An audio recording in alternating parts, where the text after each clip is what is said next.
제발 정신 차려요. 내가 꼭 살려줄게요. 혜린의 처절한 외침이 터져나왔지만 갯바위에 쓰러진 사내는 미동조차 없었습니다. 입술은 보랏빛으로 질려 있었고 젖은 몸은 이미 얼음장처럼 차갑게 굳어가고 있었죠. 입에 제가 헐값에 넘기겠습니다. 당장 사람부터 살려야 해요. 포구 한복판 혜린의 외침에 숨막히는 정적이 흘렀습니다. 실종된 아버지가 남긴 유일한 유산이자 30년 세월을 거친 낡은 배 해동호.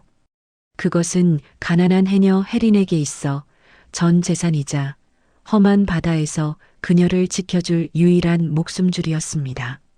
하지만 혜린은 갯바위에서 주워온 이름 모를 사내를 살리기 위해 그 귀한 배를 미련 없이 내놓고 말았습니다.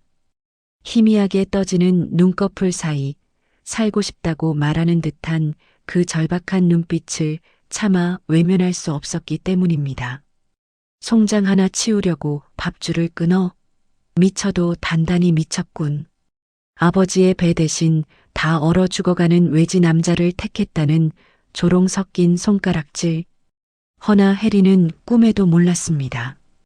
자신이 전 재산을 털어 살려낸 이 창백한 사내가 훗날 조선 팔도의 탐관 오리들을 벌벌 떨게 만들 엄청난 인물이었다는 사실을 말이죠. 과연 목숨값으로 아버지의 배를 내어준 이 남자의 정체는 무엇이며 혜린의 무모해 보였던 선택은 어떤 기막힌 운명을 불러왔을까요? 사연 시작 전 구독과 좋아요를 꼭 눌러주시고 어디서 듣고 계신지 댓글 남겨주시면 계신 그곳에 행운이 가득 깃들기를 기원하겠습니다. 자, 그럼 운명의 소용돌이가 몰아치기 전 혜린이 살던 얼어붙은 동해안 폭우로 함께 가보실까요? 겨울 동해안의 새벽은 뼈를 파고드는 추위로 시작되었습니다. 혜린은 물질 도구를 챙기며 얼어붙은 바다를 바라봤어요. 28해를 살았지만 이렇게 매서운 겨울은 처음이었죠. 폭우 입구에는 석 달재 같은 종이가 붙어 있었습니다. 실종자 명단이었어요. 맨 끝에 적힌 아버지의 이름은 여전히 지워지지 않은 채였습니다. 사망이 확정되지 않았다는 건 희망일 수도 있고 끝없는 고통일 수도 있었어요. 혜린은 그 종이를 볼 때마다 고개를 돌렸습니다. 차마 오래 바라볼 수가 없었거든요. 아버지가 남긴 건 낡은 배 한 척뿐이었습니다. 30년을 함께한 배 해동호였어요. 배전은 달아 희끗희끗했고 돛대는 기울어 있었죠. 하지만 혜린에게 이 배는 세상 전부와 같았습니다. 문제는 빚이었어요. 선주에게 진 곡식 외상, 지난 태풍 때 수리비, 그물가까지. 혜린이 겨우내 물질로 번 돈으로는 이자조차 갚기 어려웠습니다. 혜린아, 올겨울은 어쩌려고 그러냐? 불턱에서 만난 분이가 걱정스러운 얼굴로 물었어요. 32인 분이는 혜린보다 4살 위였고 불턱에서 가장 챙겨주는 언니였습니다. 어떻게든 버텨야죠, 언니. 혜린은 애써 웃어 보였지만 속은 까맣게 타들어가고 있었어요. 사흘 전 마을 이장이 새로운 고지서를 돌렸습니다. 포구의 실력자 문태수가 만든 새 규칙이었어요. 겨울 바다 안전을 명목으로 해녀들에게 불턱 사용료를 걷겠다는 거였습니다. 거기에 바다세, 통행세까지 더해졌죠. 이게 말이 되는 거야? 우리가 언제부터 불턱 쓰는데 돈을 냈어. 한 해녀가 분통을 터뜨렸지만 아무도 나서지 못했습니다. 문태수는 관아의 아전들과 손을 잡고 있었어요. 그의 눈밖에 나면 물질도 장사도 할 수 없었죠. 포구 사람들은 그를 두려워했습니다. 엮이면 끝장이라는 걸 모두 알았으니까요. 불턱 안에서도 갈등이 시작됐습니다. 누가 먼저 돈을 낼 거야. 못 내면 물질 금지래. 혜린이네 배 있잖아. 그거 팔면 되지 않아? 해녀들의 시선이 혜린에게 쏠렸습니다. 혜린은 입술을 꽉 깨물었어요. 배는 팔 수 없었습니다. 아버지가 남긴 유일한 것이었으니까요. 그날 밤 해리는 폭우로 내려갔습니다. 달빛 아래 해동호가 조용히 떠 있었어요. 해리는 배에 올라 뱃전을 쓰다듬었습니다. 아버지, 목소리가 떨렸습니다. 바람이 차갑게 볼을 스쳤어요. 해리는 배 안을 정리하기 시작했습니다. 아버지가 쓰던 물건들, 다른 그물, 녹슨 갈고리, 하나하나 만지작거리다 배 밑창 쪽으로 내려갔어요. 겨울 동안 배를 돌보지 못해 청소가 필요했거든요. 밑창 구석, 아버지만 알 수 있는 자리가 있었습니다. 어렸을 때 아버지가 보여준 적이 있었어요. 비상금을 숨겨두는 곳이라고 했죠. 해리는 혹시나 하는 마음으로 그 판자를 들어 올렸습니다. 손끝에 뭔가 만져졌어요. 종이였습니다. 꼬깃꼬깃 접힌 종이 조각이 깊숙이 숨겨져 있었어요. 해리는 조심스럽게 꺼내 달빛 아래 펼쳤습니다. 종이의 재질이 이상했어요. 평범한 종이가 아니었습니다. 두껍고 질기며 한쪽 모서리에 희미하게 붉은 인장 자국이 남아 있었어요. 관아에서 쓰는 한지 같았습니다. 글씨가 빼곡히 적혀 있었지만 해리는 글을 몰랐어요. 다만 한쪽이 날카롭게 찢겨 있는 게 보였습니다. 누군가 일부러 찢은 것 같았어요. 나머지 반쪽은 어디 있는 걸까요? 아버지가 왜 이런 걸 숨겨두셨을까? 해린의 가슴이 두근거렸습니다. 이건 분명 중요한 것이었어요. 아버지가 목숨처럼 숨겨둔 무언가였습니다. 해리는 종이를 품에 깊이 넣었습니다. 왠지 아무에게도 보여선 안 될 것 같았어요. 배에서 내려오는데 등 뒤에서 인기척이 느껴졌습니다. 해리는 재빨리 몸을 숨겼어요. 폭우 저쪽에서 문태수의 하인들이 걸어오고 있었습니다. 해린이네 배, 빚이 많이 밀렸다더라. 조만간 우리가 가져갈 수 있겠어. 나리께서 그 배를 탐내신 지 오래야. 밀수품 실어 나르기 딱 좋거든. 하인들의 대화가 바람에 실려왔습니다. 해리는 숨을 죽였어요. 심장이 터질 것 같았습니다. 하인들이 지나간 뒤에야 해리는 자리에서 일어났습니다. 온몸이 떨렸어요. 문태수가 아버지의 배를 노리고 있다는 걸 알게 된 거였습니다. 집으로 돌아온 해리는 품 안의 종이를 꺼내 다시 봤습니다. 찢어진 단면이 선명했어요. 이 종이의 나머지 반쪽에 무엇이 적혀 있는지, 아버지는 왜 이것을 숨겼는지 아무것도 알 수 없었습니다. 아버지, 이게 대체 뭔가요? 해리는 중얼거렸어요. 대답은 없었습니다. 창밖으로 파도 소리만 거세게 들려왔죠. 그날 밤 해리는 잠들지 못했습니다. 아버지의 얼굴이 자꾸 떠올랐어요. 마지막으로 봤던 그 뒷모습, 폭풍 속으로 배를 몰고 나가던 그 모습이요. 배만큼은 절대 뺏기지 않을 거야. 해리는 이를 악물었습니다. 아버지가 남긴 마지막 흔적이었으니까요. 그게 무엇이든 지켜내야 했습니다. 하지만 해리는 아직 몰랐어요. 이 작은 종이 조각이 얼마나 큰 진실을 품고 있는지, 그리고 며칠 뒤 폭풍과 함께 찾아올 낯선 사내가 모든 것을 바꿔놓을 거라는 거려. 그날 밤 하늘이 무너지는 줄 알았습니다. 눈보라가 폭우를 덮쳤고 파도는 방파제를 넘어 마을까지 밀려들었어요. 바람은 지붕을 들어올릴 듯 거세게 몰아쳤습니다. 해리는 문틈으로 들어오는 찬바람을 막으며 밤을 지새웠어요. 아버지가 실종된 날도 이런 밤이었습니다. 그 생각을 하니 가슴이 먹먹해졌죠. 새벽녘 폭풍이 잦아들었습니다. 해리는 물질 도구를 챙겨 갯바위로 향했어요. 폭풍 뒤에는 전복이 바위에 많이 붙어 있거든요. 얼음이 낀 바위를 조심스럽게 내려가던 해린의 발이 멈췄습니다. 바위 틈에 뭔가 걸려 있었어요. 사람이었습니다. 해리는 숨이 멎는 것 같았어요. 서둘러 바위를 타고 내려갔습니다. 젊은 남자가 의식을 잃은 채 쓰러져 있었어요. 옷은 물에 젖어 얼어붙었고 입술은 새파랗게 질려 있었습니다. 여보세요. 정신 차리세요. 혜린이 남자의 어깨를 흔들었지만 반응이 없었어요. 손을 코 밑에 대보니 희미하게 숨은 쉬고 있었습니다. 혜린은 남자를 자세히 살폈어요. 손목에는 새끼줄에 묶였던 듯한 자국이 선명했습니다. 등과 옆구리에는 몽둥이로 맞은 것 같은 시퍼런 멍이 들어 있었죠. 누군가에게 당한 거야. 혜리는 남자의 손을 봤습니다. 거칠지 않았어요. 물질꾼이나 뱃사람의 손이 아니었습니다. 오히려 단련된 무인의 손 같았어요.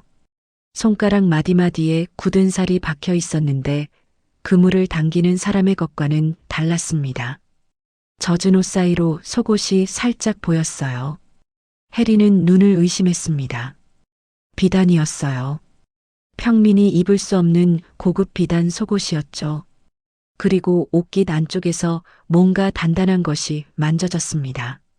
직접 보지는 못했지만 폐물 같은 것이 숨겨져 있는 게 분명했어요. 이 사람 대체 누구지? 혜린의 가슴이 두근거렸습니다. 평범한 사람이 아니라는 건 확실했어요. 혜린은 남자를 두고 마을로 올라갔습니다. 불턱에는 이미 해녀 몇 명이 모여 있었어요. 분이 언니, 저기 갯바위에 사람이 쓰러져 있어요. 도와줘야 해요. 혜린의 말에 불턱이 순간 조용해졌습니다. 해녀들은 서로 눈치만 봤어요. 외지 사람이야? 분이가 조심스럽게 물었습니다. 네, 처음 보는 사람이에요. 많이 다쳤어요. 그럼 안 돼. 분이의 목소리가 단호해졌어요. 혜리는 놀라서 언니를 바라봤습니다. 언니, 왜요? 사람이 죽게 생겼는데. 혜리나, 너 문태수 나리 몰라? 작년에 김신혜가 어떻게 됐는지 잊었어? 분이의 얼굴이 굳어 있었습니다. 혜리는 기억났어요. 작년 가을, 포구의 김씨 영감이 외지에서 온 장사꾼을 하룻밤 재워줬다가 그 장사꾼이 문태수의 원수였다는 게 밝혀졌죠. 김씨 영감은 며칠 뒤 바다에서 시체로 발견됐습니다. 사고라고 했지만 아무도 믿지 않았어요. 엮이면 죽어, 혜리나. 우리도 가족이 있어. 다른 해녀가 고개를 저으며 말했습니다. 그럼 그냥 죽게 내버려둬요? 사람인데. 관아에 신고해. 그게 우리가 할 수 있는 전부야. 해녀들은 하나둘 고개를 돌렸습니다.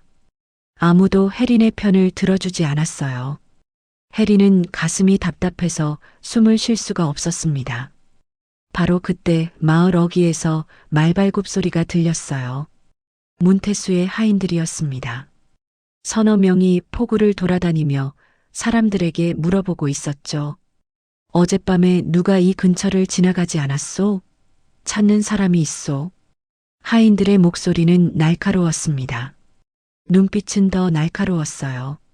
마을 사람들은 고개를 숙이고 모른다고만 했습니다. 혹시 바다에서 떠내려온 자가 없소? 도망친 놈이 있는데 큰 상을 내리겠소. 하인이 포구를 둘러보며 소리쳤어요. 혜리는 등골이 서늘해졌습니다.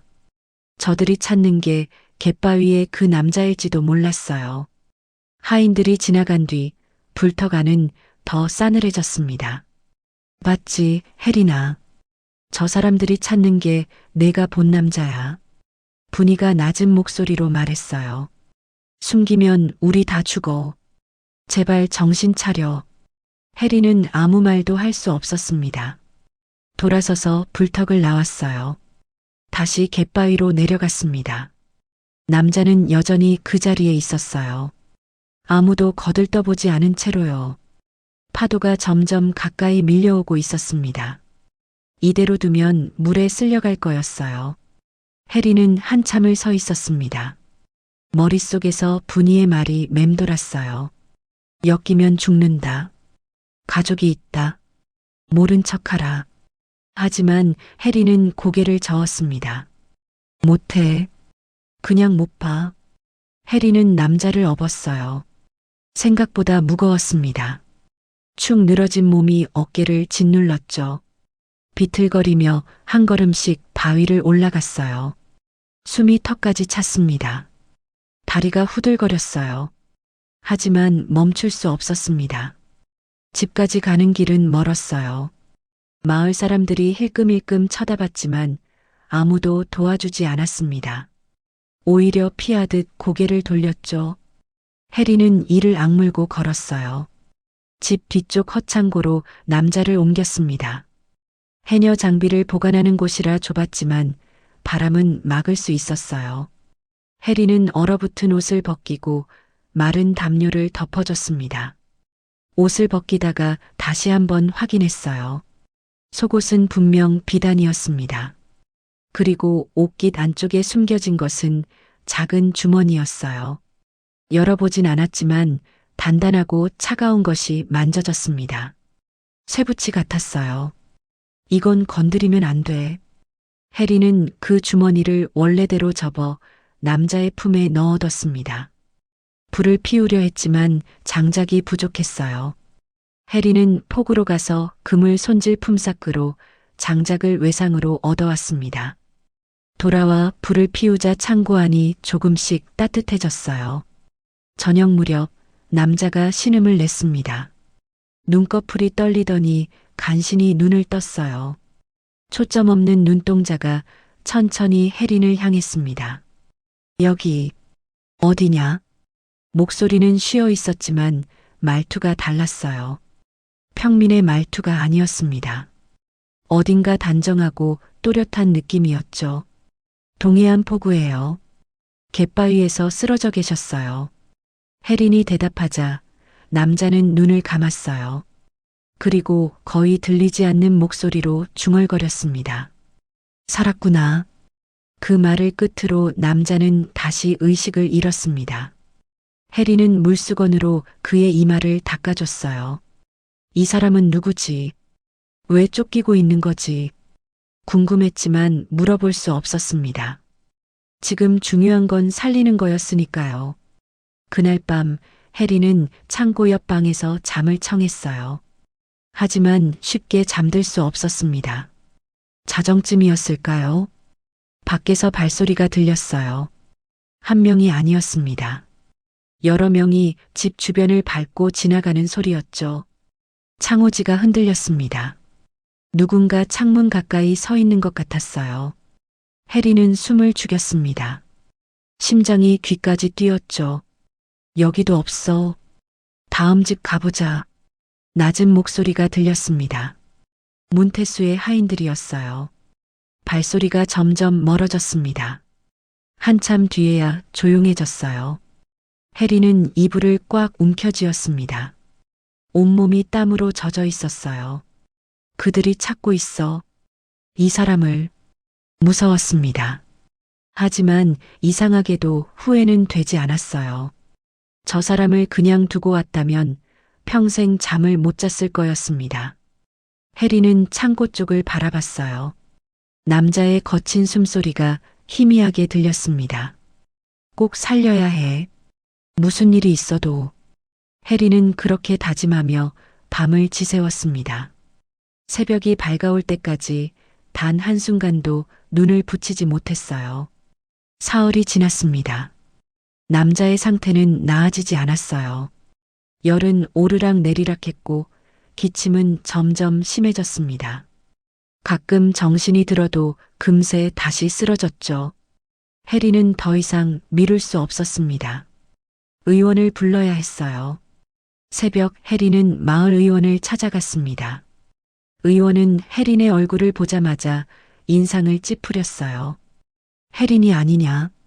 또 외상이야? 이번엔 다릅니다. 사람이 죽게 생겼어요. 제발 좀 봐주세요. 해린이 간곡히 부탁했습니다. 의원은 한숨을 내쉬며 물었어요. 누가 아픈데? 그게 외지에서 온 사람이에요. 해린의 말에 의원의 표정이 굳어졌습니다. 눈빛이 달라졌어요. 외지 사람? 혹시 요새 문태수 나리 쪽에서 찾는다는 그 사람이야? 해리는 대답하지 못했습니다. 침묵이 답이었죠. 의원은 고개를 저었어요. 안 돼. 못 가.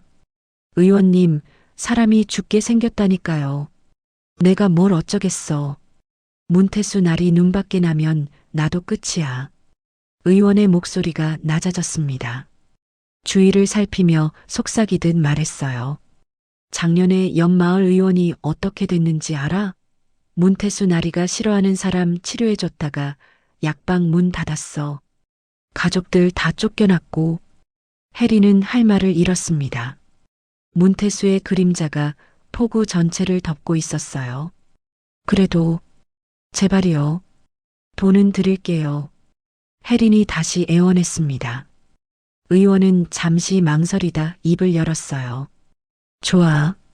내가 직접 가진 못하지만 약은 줄 수 있어. 대신 선불이야. 겨울 내상에 폐병 기운까지 있으면 인삼, 계피, 숙지황이 들어가야 해. 은자 15냥은 있어야 돼. 15냥. 혜린이 석 달은 일해야 버는 돈이었습니다. 눈앞이 캄캄해졌어요. 지금 그 돈이 없어요. 조금만 깎아주시면. 안 돼. 약재값이 그래.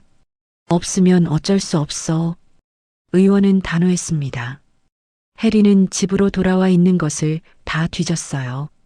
말린 전복 한 바구니, 미역 2다발, 그리고 어머니가 돌아가시며 남긴 은비녀 하나. 혜리는 한참을 비녀를 바라봤습니다. 어머니의 유품이었어요. 하지만 망설일 때가 아니었죠. 혜리는 그것들을 보자기에 싸서 다시 의원을 찾아갔습니다. 이걸로 부탁드려요. 의원은 전복과 미역을 훑어보고 비녀를 들어 살폈어요. 고개를 저었습니다. 이거 다 합쳐도 5냥어치도 안 돼. 10냥은 더 있어야 해. 더는 없어요. 제발. 없으면 안 되는 거야. 나도 먹고 살아야지. 의원은 물건을 혜린에게 밀어줬습니다. 혜린의 손이 떨렸어요. 집으로 돌아오는 길, 혜린은 포구 상인을 찾아갔습니다. 돈을 빌릴 수 있는 마지막 곳이었죠. 아저씨, 돈 좀 빌려주세요. 급해요. 혜린이 사정했습니다. 상인은 난처한 표정을 지었어요. 혜린아, 마음은 그렇지만 요새 문태수 나리가 눈에 불을 켜고 다녀. 아무한테나 돈 빌려줬다간 내가 곤란해져. 저한테만 그러시는 거예요? 너한테만 그런 게 아니야. 다들 그래. 문태수 나리 눈치 안 보는 사람이 이 포구에 어딨어. 상인은 미안하다며 고개를 돌렸습니다. 혜리는 발걸음을 돌릴 수밖에 없었어요. 불턱으로 가봤지만 상황은 마찬가지였습니다. 문 앞에 서자 안에서 수군거리는 소리가 들렸어요. 혜린이가 외지 남자 숨겼다며. 문태수 하인들이 찾아다닌대. 우리까지 엮이면 어떡해. 혜린이 때문에 불턱 문 닫히는 거 아니야? 혜린이 출입 금지시키자. 같이 물질 못하겠어. 혜린은 문을 열지 못했습니다. 돌아서는 발걸음이 천근만근이었어요. 집에 돌아온 혜린은 창고로 갔습니다. 남자는 열에 들떠 숨을 몰아쉬고 있었어요. 이마를 짚어보니 불덩이처럼 뜨거웠습니다. 장부, 통행세, 네. 남자가 헛소리를 했어요. 혜린은 귀를 기울였습니다. 빼돌렸어. 증거가, 배. 희미한 목소리였지만 분명히 들렸습니다. 혜린은 가슴이 철렁했어요. 아버지 배 밑창에서 발견한 그 종이 조각이 떠올랐거든요. 이 사람이 말하는 게 혹시 그거랑 관련이 있는 걸까? 혜린은 남자의 옷을 다시 살폈습니다. 젖은 옷을 말릴 때 주머니에서 나온 것들이 생각났어요. 작은 쪽지 하나가 있었는데 관아에서 쓰는 것 같은 종이였습니다. 인장 자국도 희미하게 남아 있었죠. 이 사람은 누구지? 왜 문태수가 이렇게 찾는 거지? 의문은 커졌지만 답을 얻을 수 없었습니다. 지금 중요한 건 살리는 거였어요. 그날 저녁 문태수의 하인이 혜린의 집 앞을 서성거렸습니다. 담장 너머로 목소리가 들렸어요. 혜린이 나리께서 말씀하셨어. 내가 외지 남자를 숨겼다면서? 혜린은 대답하지 않았습니다. 아직은 봐주신다고 하셨어. 하지만 계속 숨기면 너희 집부터 본보기로 삼으실 거야. 알아서 해. 하인의 목소리는 차갑고 위협적이었습니다. 발소리가 멀어진 뒤에도 혜린은 한참을 움직이지 못했어요. 밤이 깊었습니다. 혜린은 아버지의 제사상 앞에 앉았어요. 제삿날은 아니었지만 향을 피우고 절을 했습니다. 아버지, 어떻게 해야 할까요? 혜린의 목소리가 떨렸습니다. 배를 팔면 저 사람을 살릴 수 있어요. 하지만 배는 아버지가 남긴 유일한 거잖아요.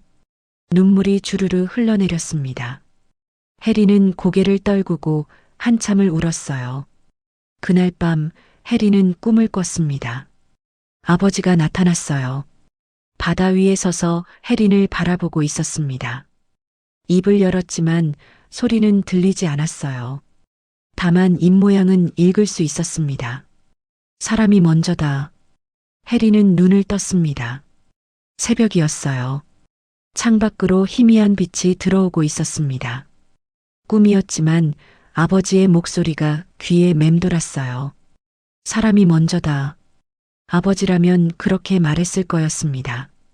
평생 바다에서 사람을 구하며 살았던 분이었으니까요. 배보다 사람이 더 중요하다고 그렇게 말했을 거예요. 혜린은 천천히 일어났습니다. 마음이 정해졌어요. 창고로 가서 남자를 내려다봤습니다. 창백한 얼굴, 거친 숨소리. 이 사람은 살아야 했어요. 기다려요. 제가 살릴게요. 혜린은 작게 중얼거렸습니다. 그리고 옷을 챙겨 입고 밖으로 나갔어요. 동이 트기 시작했습니다. 혜린은 포구를 향해 걸었어요. 아버지의 배를 팔러 가는 길이었습니다. 발걸음은 무거웠지만 뒤돌아보지 않았어요. 아버지의 말이 혜린을 이끌고 있었습니다. 사람이 먼저다. 그 말을 되뇌며 혜린은 걸었습니다. 겨울바람이 차갑게 얼굴을 스쳤지만 마음만은 단단했어요. 폭우로 가는 길, 혜린의 발걸음은 천근만근이었습니다. 머릿속에서는 아버지의 목소리가 맴돌았어요. 꿈에서 들은 그 말이요.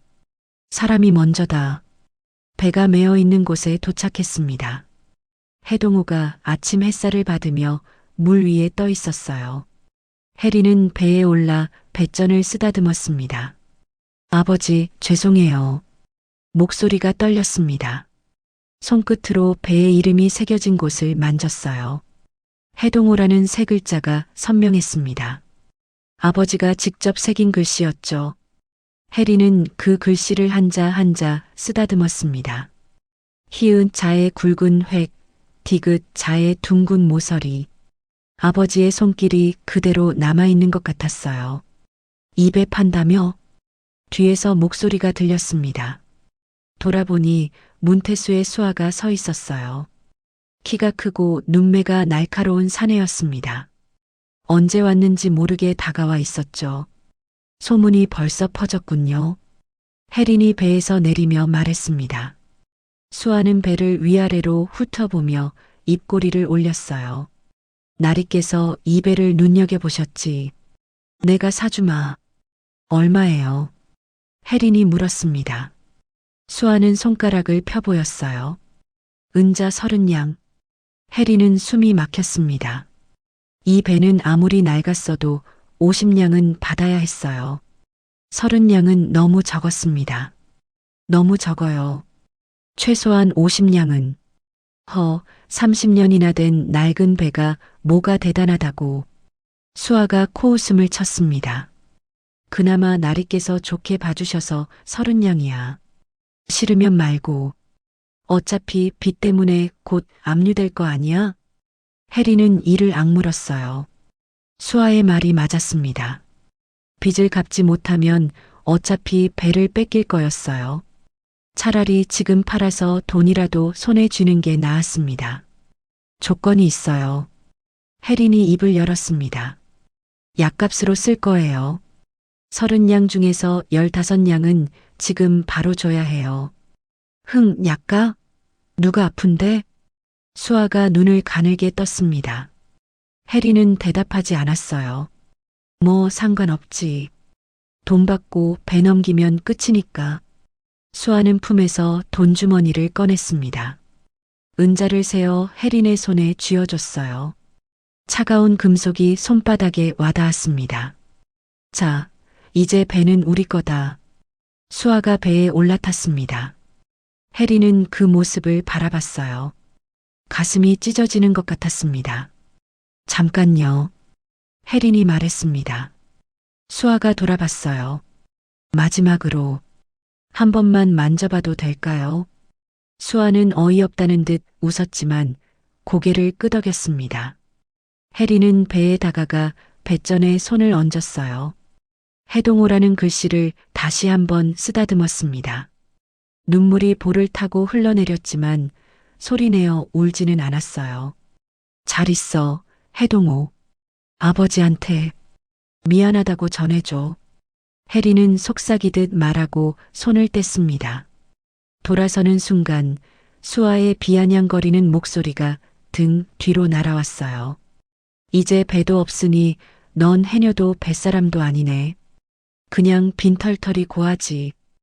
혜리는 멈추지 않았습니다. 이를 악물고 걸었어요.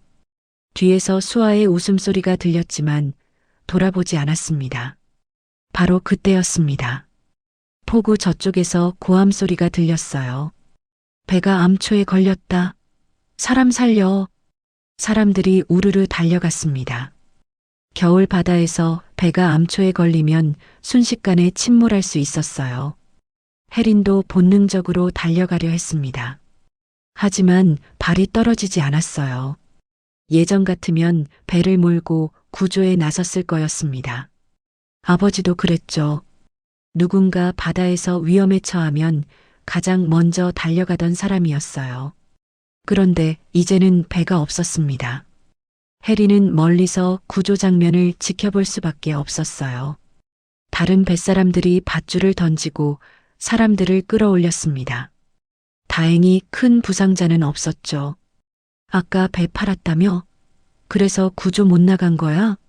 지나가던 마을 사람이 힐끔거리며 말했습니다. 혜리는 대답하지 못했어요.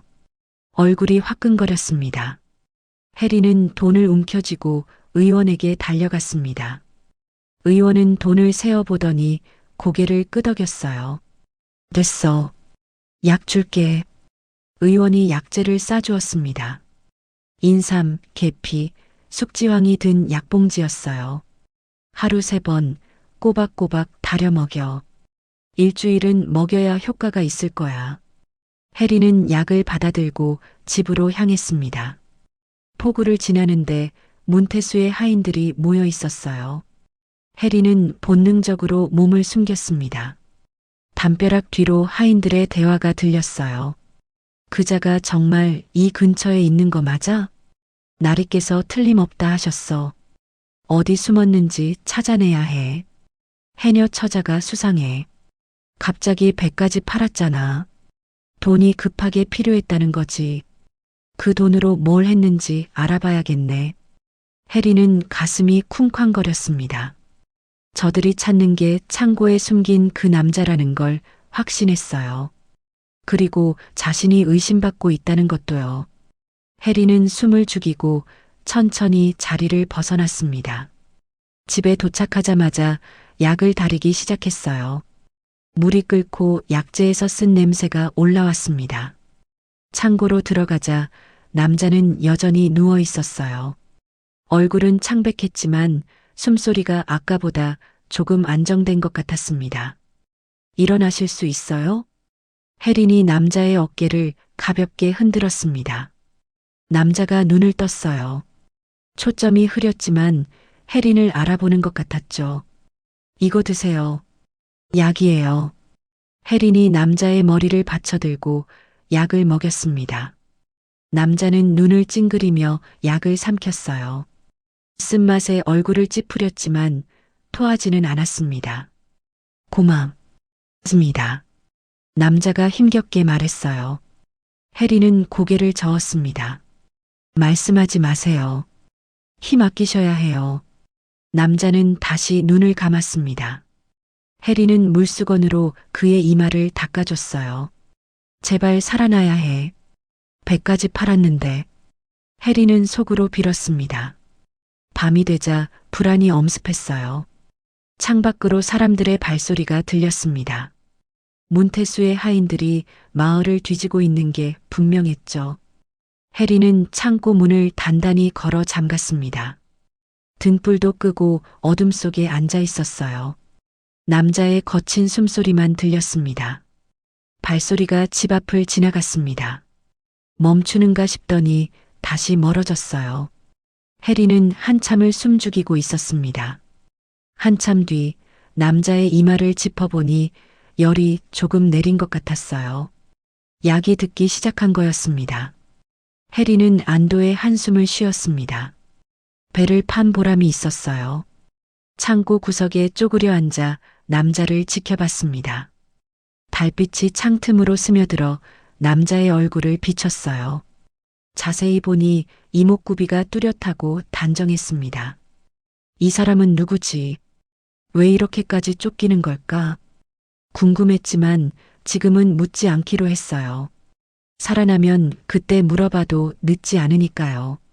새벽이 밝아올 무렵 해리는 창밖을 내다봤습니다. 저 멀리 폭우가 보였어요.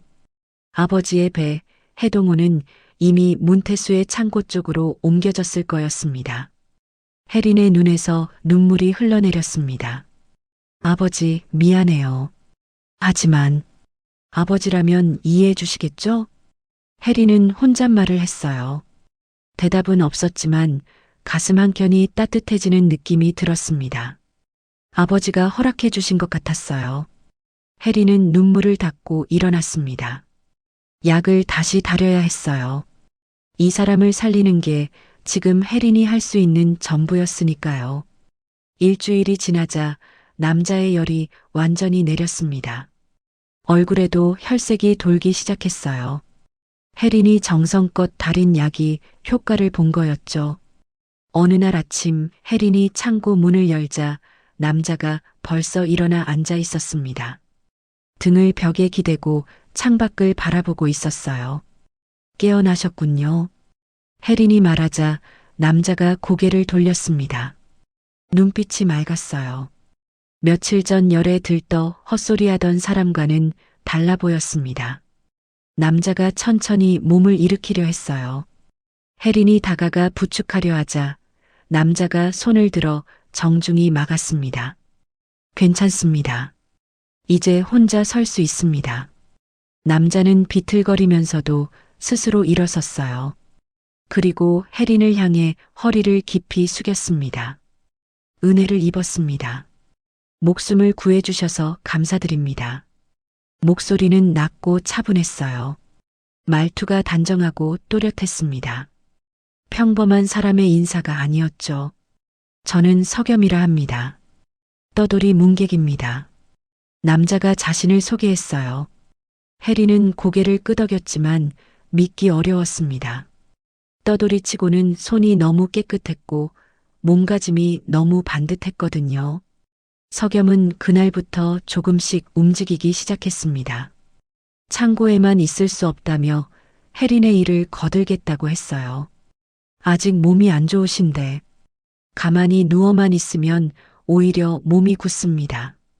움직여야 빨리 낫습니다. 석염의 말에 해린은 더 이상 말리지 못했어요.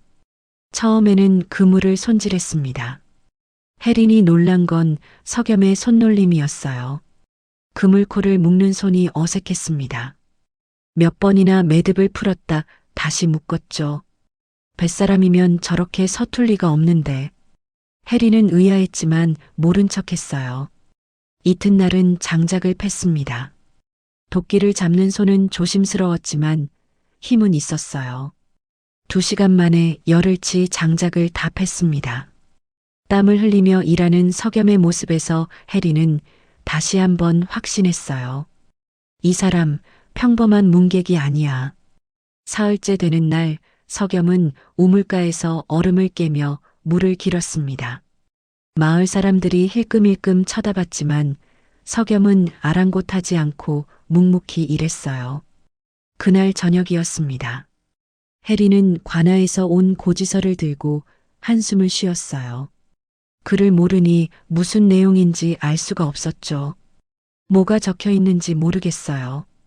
해린이 중얼거리자 석염이 조심스럽게 다가왔습니다. 제가 봐도 되겠습니까? 해리는 고지서를 건넸어요. 석염은 종이를 펼쳐보더니 읽기 시작했습니다. 겨울 바닷새 은자 5냥, 불턱 사용료 은자 2냥, 통행새 은자 1냥. 이달 말까지 납부하지 않으면 물질 도구를 압수하고 불턱 출입을 금한다. 석염은 또박또박 읽어 내려갔어요. 그런데 문득 말투가 바뀌었습니다. 이런 터무니없는 징수가 어디 있단 말이냐. 이는 명백히. 석염이 갑자기 말을 멈췄어요. 해린이 고개를 갸웃거리자 석염은 헛기침을 했습니다. 아닙니다. 제 말은 이런 세금은 너무 과하다는 뜻이었습니다.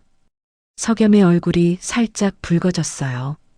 방금 전의 말투는 분명 윗사람이 아랫사람에게 하는 말투였습니다. 관리가 보고를 받을 때 쓰는 어조 같았죠. 해리는 눈치챘지만 모른 척했어요. 떠돌이 문객이 글을 잘 읽으시네요. 어려서 서당에 잠깐 다녔습니다. 그때 배웠죠. 석염이 둘러댔습니다. 하지만 해리는 알았어요. 서당에서 잠깐 배운 사람이 저렇게 유창하게 읽을 리 없다는 거요. 해리는 석염의 손을 유심히 봤습니다. 금을 손질하며 본 그 손이었어요. 손가락 마디와 손바닥 가장자리에 굳은 살이 있었는데 그건 노를 젓는 사람의 것이 아니었습니다. 칼을 쥐거나 활시위를 당기는 손이야. 해리는 확신했어요. 이 사람은 무인이었습니다.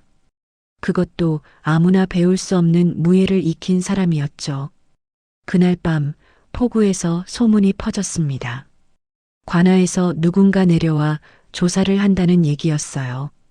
문태수 나리 창고를 노린 도둑이 있대. 그 도둑이 아직 포구에 숨어 있다는데 마을 사람들이 수군거렸습니다. 해리는 그 말을 듣고 불안해졌어요. 저들이 말하는 도둑이 혹시 석염인 걸까요? 며칠 뒤 문태수가 직접 해린을 찾아왔습니다. 해린은 긴장한 채 문 앞에서 문태수를 맞았어요. 해린이 고생이 많구나. 배까지 팔았다며. 문태수의 목소리는 부드러웠습니다. 하지만 눈빛은 차갑고 날카로웠어요. 괜찮습니다. 해린이 짧게 대답했어요. 걱정 마. 내가 너를 도와줄 수 있어. 문태수가 한 발짝 다가왔습니다.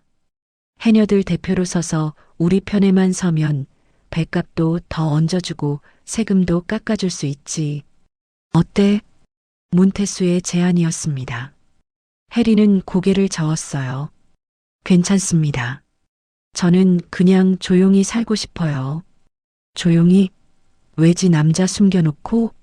문태수의 목소리가 낮아졌습니다. 해리는 숨이 멎는 것 같았어요. 숨긴 게 아닙니다. 다친 사람 돌본 것뿐이에요. 그래, 그렇게 우기거라. 문태수가 돌아서며 말했습니다. 하지만 기억해둬. 내 제안은 한 번뿐이야. 다음엔 없어.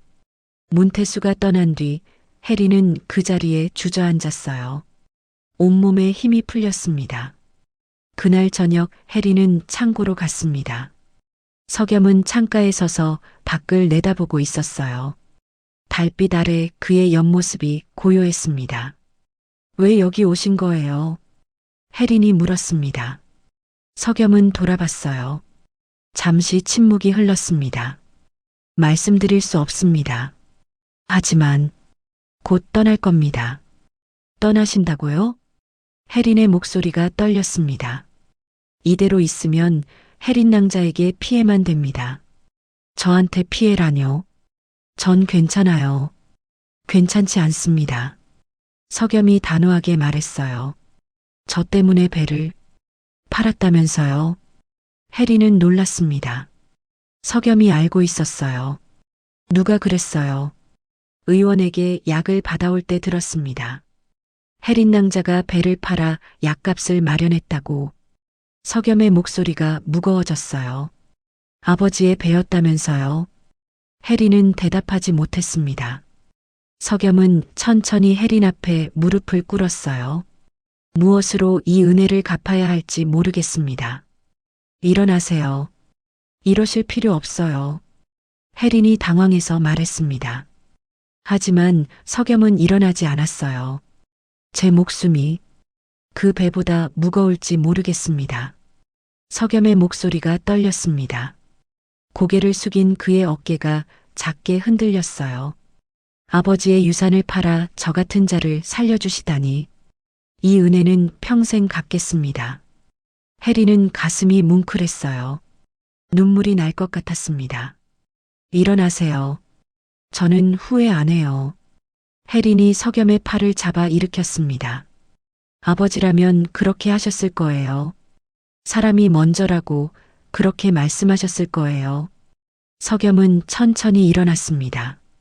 그리고 혜린을 똑바로 바라봤어요. 반드시 갚겠습니다. 이 은혜를. 석염의 눈빛은 진지했습니다. 그건 단순한 고마움이 아니었어요. 무언가를 결심한 사람의 눈빛이었습니다. 그날 밤 두 사람은 서로의 비밀을 아는 채 각자의 자리로 돌아갔습니다. 하지만 둘 다 알고 있었어요. 이제 더 이상 숨길 수 없는 순간이 다가오고 있다는 걸요. 달빛이 창고를 비췄습니다. 겨울바람이 차갑게 불어왔지만 혜린의 가슴은 이상하게 따뜻했어요. 처음 느껴보는 감정이었습니다. 며칠 뒤 포구에 새로운 고지서가 붙었습니다. 관아 이름으로 나온 것이었어요. 겨울철 해녀 물질 금지령이었습니다. 이게 무슨 소리야? 물질하지 말라니. 불턱에서 해녀들이 술렁거렸어요. 겨울에도 물질을 해야 근근히 먹고 사는데 금지령이라니요. 어기면 벌금을 물리고 도구를 압수한다고 적혀 있었습니다. 문태수 짓이야. 관아 이름을 빌린 거지. 분이가 이를 갈았어요. 하지만 아무도 항의하지 못했습니다. 관아 도장이 찍혀 있으니 어쩔 수 없었죠. 혜리는 집에 돌아와 남은 식량을 세어봤습니다. 말린 전복 몇 개, 미역 한 줌. 일주일이면 바닥날 양이었어요. 물질을 나가지 않으면 굶을 수밖에 없었습니다. 사흘째 되는 날 새벽 혜리는 물질 도구를 챙겼습니다. 몰래 나가야 했어요. 포구 반대편 아무도 모르는 바위 쪽으로 갔습니다. 석염이 혜린을 따라 나왔어요. 위험합니다. 혼자 가시면 안 됩니다. 괜찮아요. 저 바위는 제가 어렸을 때부터 다니던 곳이에요. 혜린은 손을 내저으며 바위를 내려갔습니다. 석염은 바위 위에 남아 혜린을 지켜봤어요. 겨울 바다는 얼음처럼 차갑고 어두웠습니다. 혜린은 숨을 깊이 들이마시고 물속으로 들어갔어요. 손에 닿는 전복을 하나씩 따냈습니다. 1시간쯤 지났을까요? 혜린이 깊은 곳으로 내려갔을 때였습니다. 발목에 뭔가 감겼어요. 해초였습니다. 혜린은 발을 빼려 했지만 해초가 더 단단히 감겼어요. 숨이 차기 시작했습니다. 가슴이 조여왔어요. 혜린은 허우적거리며 해초를 풀려 했지만 손이 미끄러졌습니다. 안 돼, 이러다 죽어. 공포가 밀려왔습니다. 눈앞이 흐릿해졌어요. 바로 그때 물 위에서 뭔가 떨어졌습니다. 밧줄이었어요. 혜린의 눈앞으로 밧줄 끝이 내려왔습니다. 혜린은 본능적으로 밧줄을 움켜쥐었어요. 위에서 강한 힘이 밧줄을 잡아당겼습니다. 혜린의 몸이 위로 끌려 올라갔어요. 발목에 감긴 해초가 팽팽해지더니 끊어졌습니다. 물 밖으로 나오자 석염이 바위 위에서 밧줄을 당기고 있었어요. 얼굴이 창백했지만 두 손은 흔들림 없이 밧줄을 잡고 있었습니다. 석염이 혜린을 바위 위로 끌어올렸어요. 혜린은 기침을 하며 숨을 몰아쉬었습니다. 괜찮습니까? 석염이 물었어요. 혜린은 고개를 끄덕였습니다. 말이 나오지 않았어요. 다시는 혼자 바다에 들어가지 마십시오. 석염의 목소리는 낮았지만 단호했습니다. 혜린은 석염을 올려다봤어요. 젖은 머리카락 사이로 보이는 그의 눈빛이 진지했습니다. 이 밧줄은 어디서 가져오신 거예요? 혜린이 물었습니다. 석염은 잠시 망설이다 대답했어요. 창고에 있던 것입니다. 혹시 몰라서 챙겨왔습니다. 혹시 몰라서라는 말이 마음에 걸렸어요. 석염은 혜린이 위험에 처할 것을 미리 예상한 걸까요? 고마워요. 살려주셔서 혜린이 말했습니다. 석염은 고개를 저었어요. 제가 받은 은혜에 비하면 아무것도 아닙니다. 두 사람은 젖은 몸으로 집에 돌아왔습니다. 혜린은 불을 피우고 옷을 말렸어요. 석염은 창밖을 바라보며 무언가 생각에 잠겨 있었습니다. 그날 저녁 혜린은 포구 선술집 앞을 지나다 발걸음을 멈췄습니다. 안에서 낯익은 목소리가 들렸어요. 염전에서 일하는 노인이었습니다. 내 말이 혜린이네 아버지 말이야. 그날 밤에 문태수 하인들이랑 신랑이 하는 거 봤어. 혜린의 가슴이 철렁했습니다. 창가로 다가가 귀를 기울였어요. 신랑이? 무슨 일로? 통행세 때문이었지. 아버지가 전복 시럽 팔러 가는데 문태수 쪽에서 통행세를 내라고 했대. 근데 터무니없이 많이 요구하니까 아버지가 버틴 거야.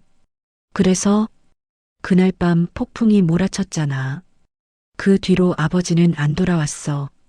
배도 사라졌고 노인의 목소리가 낮아졌습니다. 내 생각엔 말이야. 그냥 사고가 아닌 것 같아. 혜린은 온몸이 얼어붙는 것 같았어요. 아버지의 실종이 단순한 사고가 아니었을 수도 있다는 걸 처음 들은 거였습니다. 집으로 돌아온 혜린은 석염에게 들은 얘기를 했어요. 석염의 표정이 굳어졌습니다.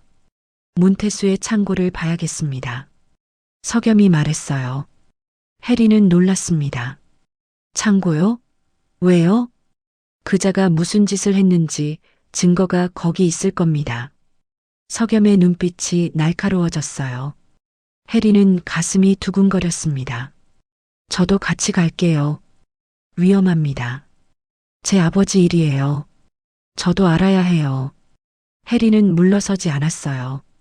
석염은 한참을 혜린을 바라보다 천천히 고개를 끄덕였습니다. 그날 밤 두 사람은 문태수의 창고로 향했습니다. 달빛도 없는 깜깜한 밤이었어요. 석염이 앞장섰습니다. 걸음걸이가 달랐어요. 소리가 나지 않았습니다. 마치 그림자처럼 움직였죠.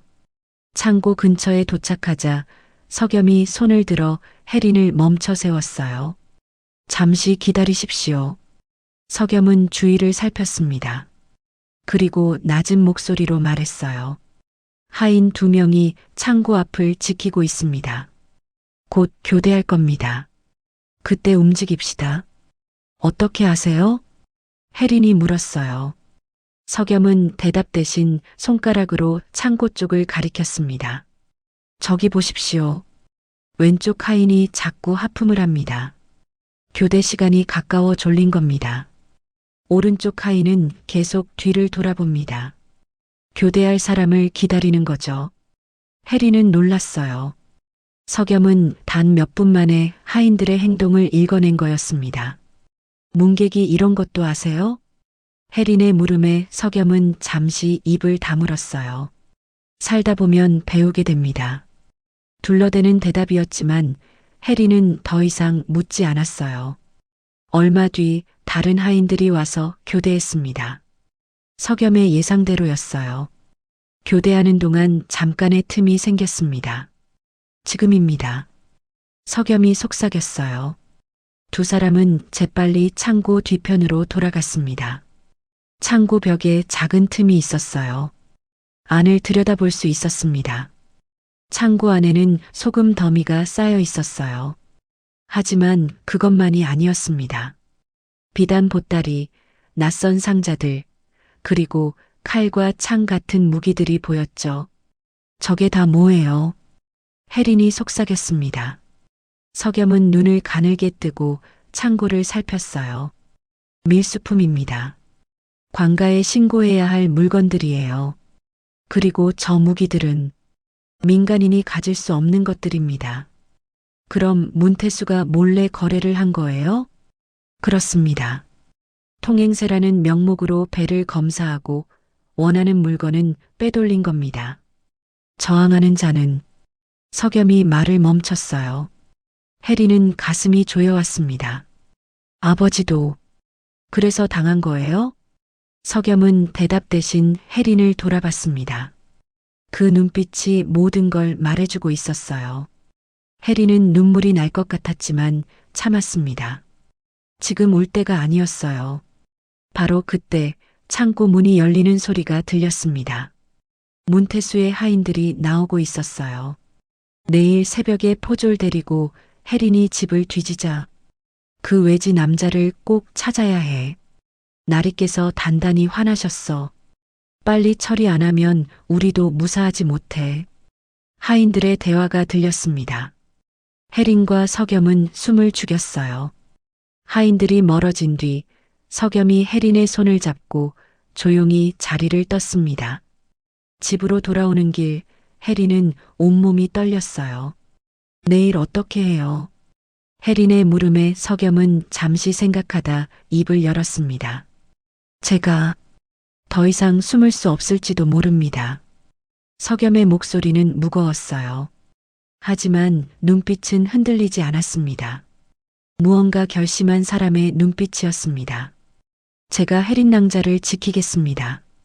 당신이 배를 버려 저를 살렸듯 이제는 제 모든 것을 걸고 당신을 지키겠습니다.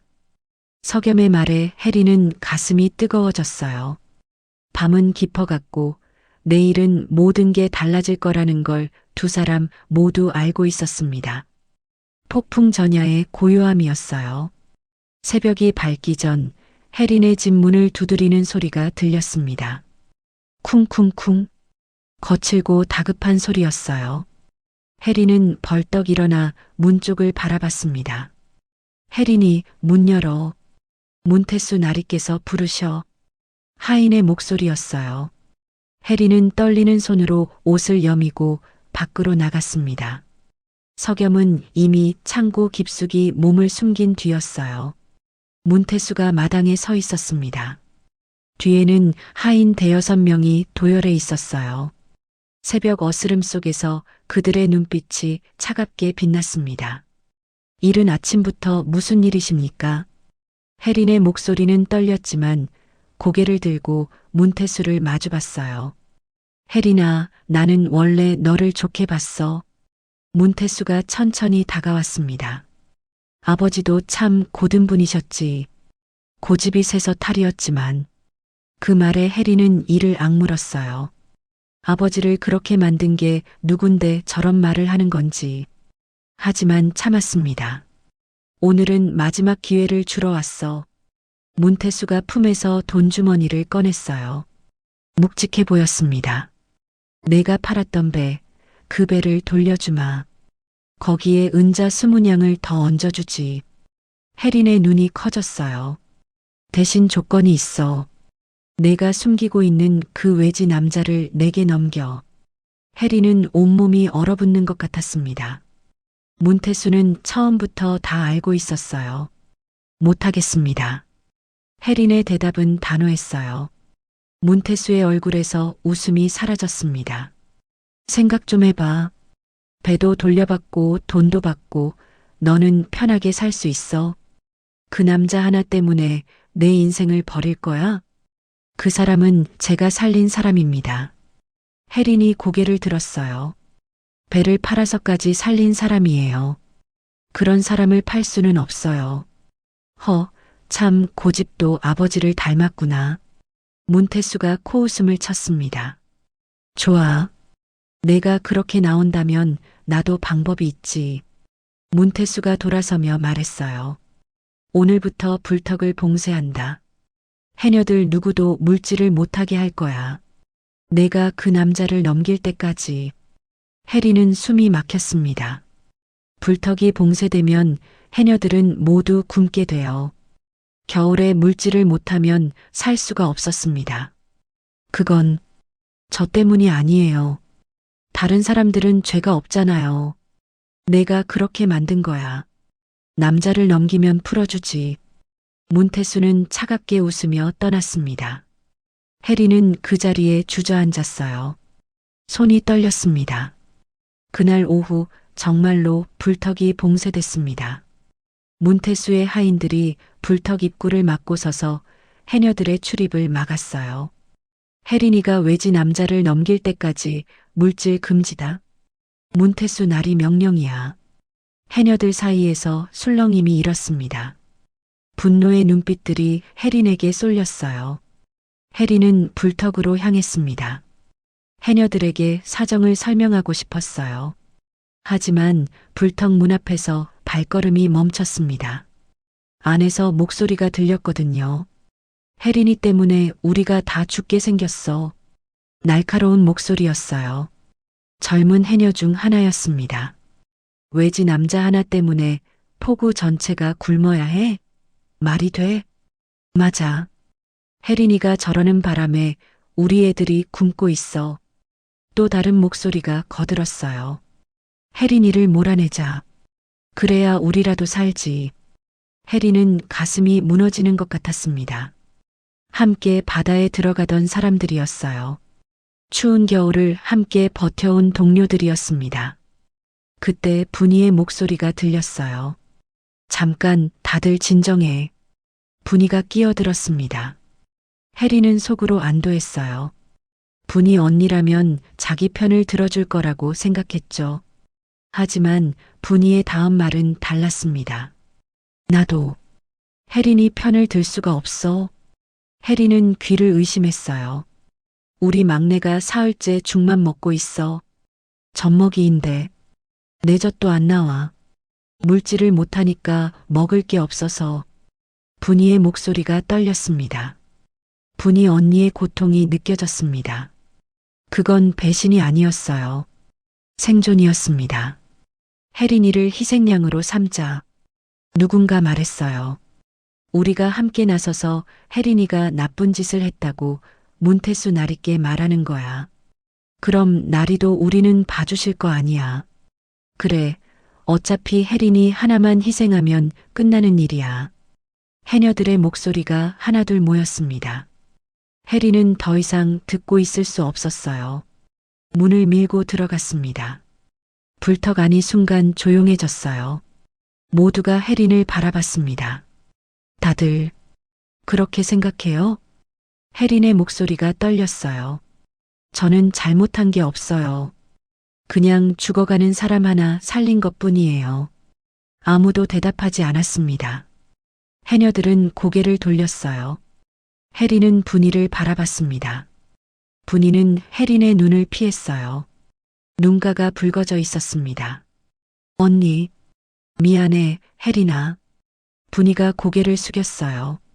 너를 미워하는 게 아니야. 진짜야. 근데 내 아이가 죽을 것 같아. 난 어떡해. 분이의 눈에서 눈물이 흘러내렸습니다.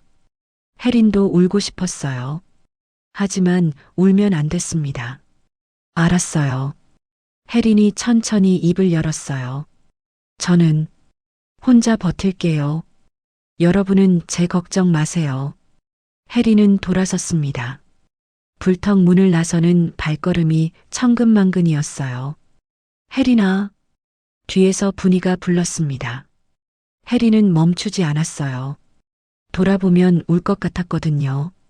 집으로 돌아온 혜린은 석염에게 모든 걸 말했습니다. 석염의 얼굴이 굳어졌어요. 제 때문입니다. 제가 떠나면 안 돼요. 혜린이 석염의 말을 막았어요. 떠나면 그들이 더 저를 짓밟을 거예요. 문태수는 제가 굴복하는 걸 보고 싶은 거예요. 저는 굴복 안 할 거예요. 혜린의 눈빛은 확고했습니다. 석염은 그런 혜린을 한참 바라봤어요. 강한 분이십니다. 석염이 낮은 목소리로 말했어요. 제가 만난 사람 중에 가장 강합니다. 강한 게 아니에요. 그냥 포기하기 싫은 거예요. 혜린이 쓸쓸히 웃었어요. 그날 밤 집 밖에서 인기척이 들렸습니다. 문태수의 하인들이 집 주변을 맴돌고 있었어요. 내일 새벽에 포조를 데리고 오기로 했어. 그때 확실히 잡아야 해. 혜린이도 같이 잡아가는 거야? 나리께서 알아서 처리하실 거야.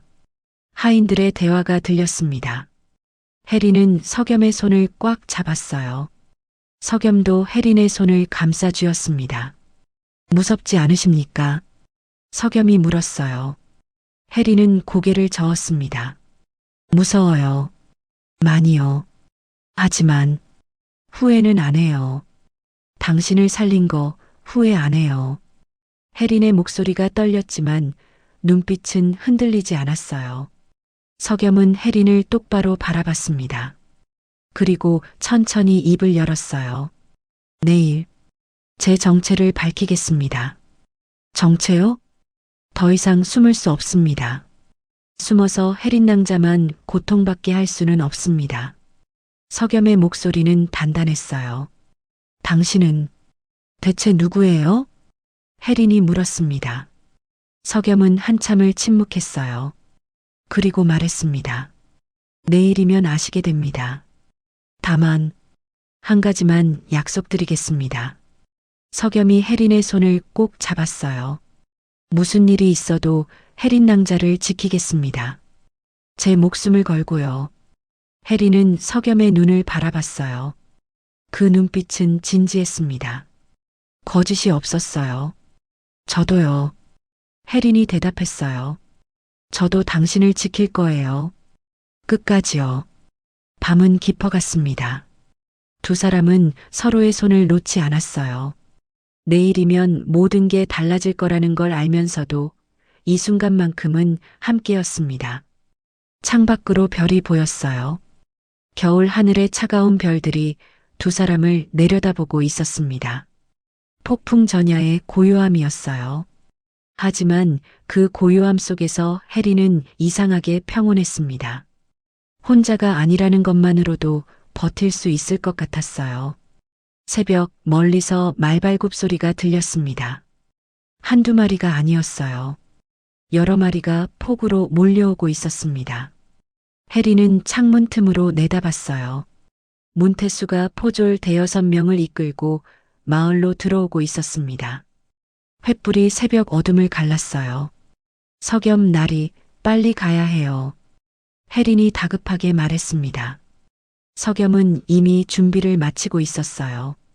작은 보따리 하나를 품에 넣었습니다. 어디로 가야 합니까? 바닷가 동굴이요. 제가 아는 곳이 있어요. 혜린은 어렸을 때 아버지에게 들은 곳을 떠올렸습니다. 해녀들이 폭풍을 피하던 숨골이었어요. 바위 사이 깊숙한 곳에 있어서 아무도 모르는 곳이었죠. 잠깐요. 혜린이 방으로 뛰어갔습니다. 품 안에서 꼬깃꼬깃한 종이를 꺼냈어요. 아버지 배에서 발견한 그 장부 조각이었습니다. 이건 꼭 가져가야 해요. 혜린이 종이를 품에 넣었어요. 왠지 이게 중요할 것 같았습니다. 두 사람은 뒷문으로 빠져나갔습니다. 마을 어귀에서 포졸들의 외침 소리가 들렸어요. 혜린이 집을 수색하라. 외지 도둑을 찾아야 한다. 혜린은 뒤를 돌아봤습니다. 횃불들이 자기 집을 향해 몰려가고 있었어요. 가슴이 철렁했지만 멈출 수 없었습니다. 바닷가로 가는 길은 험했어요. 얼음이 낀 바위에 눈까지 쌓여 있었습니다. 혜린이 앞장서서 길을 안내했어요. 바로 그때 하늘에서 눈발이 쏟아지기 시작했습니다. 금세 눈보라로 변했어요. 앞이 보이지 않을 정도로 거세게 휘몰아쳤습니다. 조심하세요. 석염이 소리쳤어요. 하지만 이미 늦었습니다. 혜린의 발이 얼음에 미끄러졌어요. 몸이 옆으로 기울며 바위에 부딪혔습니다. 으윽! 혜린이 신음을 냈어요. 왼쪽 발목이 뜨겁게 아팠습니다. 삐끗한 거였어요. 석염이 재빨리 혜린에게 달려왔습니다. 일어설 수 있습니까? 혜린은 일어서려 했지만 발목에 힘이 들어가지 않았어요. 비틀거리며 다시 주저앉았습니다. 저 때문에 잡히시면 안 돼요. 먼저 가세요. 혜린이 말했어요. 석염은 고개를 저었습니다. 무슨 말씀입니까? 두고 갈 수 없습니다. 석염은 망설이지 않고 혜린을 업었어요. 혜린은 놀라서 석염의 어깨를 붙잡았습니다. 무거울 텐데. 괜찮습니다. 길을 알려주십시오. 석염의 등은 단단하고 따뜻했어요. 혜린은 석염의 어깨에 얼굴을 묻으며 길을 가리켰습니다. 저기, 저 바위 뒤쪽이에요. 석염은 눈보라를 뚫고 걸었습니다. 한 발 한 발 내디딜 때마다 숨이 거칠어졌지만 멈추지 않았어요. 품에 넣은 보따리를 한 손으로 꽉 잡은 채였습니다. 저 안에 뭐가 들어있는 걸까? 혜리는 궁금했지만 묻지 않았어요. 지금은 살아남는 게 먼저였습니다. 얼마나 걸었을까요? 바위 틈 사이로 좁은 입구가 보였습니다. 동굴이었어요. 석염은 조심스럽게 혜린을 내려놓고 먼저 안을 살폈습니다. 아무도 없었어요. 두 사람은 동굴 안으로 들어갔습니다. 동굴 안은 어둡고 좁았지만 바람은 막을 수 있었어요. 혜린은 구석에 쌓아둔 마른 해초와 장작을 찾았습니다. 오래전 해녀들이 비상용으로 남겨둔 것들이었어요. 불을 피워야 해요. 이대로 있으면 얼어 죽어요. 석염이 부싯돌로 불을 붙였습니다. 작은 불꽃이 일어나 동굴 안을 밝혔어요. 혜린은 발목을 살폈습니다. 퉁퉁 부어 있었어요. 석염이 다가와 혜린의 발목을 조심스럽게 만져봤습니다. 뼈는 안 부러진 것 같습니다. 며칠 쉬면 괜찮을 겁니다. 석염이 옷자락을 찢어 혜린의 발목을 감아줬어요. 손길이 조심스러웠습니다. 고마워요. 혜린이 말했어요. 석염은 고개를 저었습니다. 제가 드려야 할 말입니다. 잠시 침묵이 흘렀어요. 동굴 밖으로 눈보라 소리가 들렸습니다. 그때 멀리서 함성 소리가 들렸어요. 포구 쪽에서였습니다. 현상금이 걸렸대. 은자 100냥이야. 외지 도둑을 잡아오는 자에게 준다는데. 마을 사람들의 목소리였어요. 혜리는 가슴이 철렁했습니다. 100냥이면 엄청난 돈이었어요. 평생 벌어도 모으기 힘든 돈이었습니다. 문태수가 소문을 퍼뜨렸습니다. 제가 밀수 장부를 훔친 도둑이라고. 석염이 낮게 말했어요. 거짓말이에요. 당신은 도둑이 아니잖아요. 혜린이 반박했습니다. 석염은 쓸쓸히 웃었어요. 하지만 사람들은 믿을 겁니다. 100냥이 걸려 있으니까요. 혜린은 분했어요. 하지만 석염의 말이 맞았습니다. 굶주린 사람들에게 100냥은 거부할 수 없는 유혹이었어요. 석염은 품에서 보따리를 꺼냈습니다. 열어서 안에 든 것들을 꺼내 보였어요. 문서들이었습니다. 이건 뭐예요? 혜린이 물었어요. 문태수가 지난 3년간 저지른 일들입니다. 세금 착취 기록, 밀수 증거, 뇌물 명단. 석염이 문서들을 펼쳤습니다. 글씨가 빼곡히 적혀 있었어요. 이걸로 문태수를 무너뜨릴 수 있습니다. 석염의 눈빛이 날카로워졌어요. 근데 왜 당신이 이런 걸 가지고 있어요? 혜린이 물었습니다. 석염은 잠시 침묵했어요. 말씀드리기 어렵습니다. 아직은. 석염이 고개를 숙였어요. 혜린은 더 이상 캐묻지 않았습니다. 혜린은 품에서 자신이 가져온 장부 조각을 꺼냈어요. 꼬깃꼬깃한 그 종이였습니다.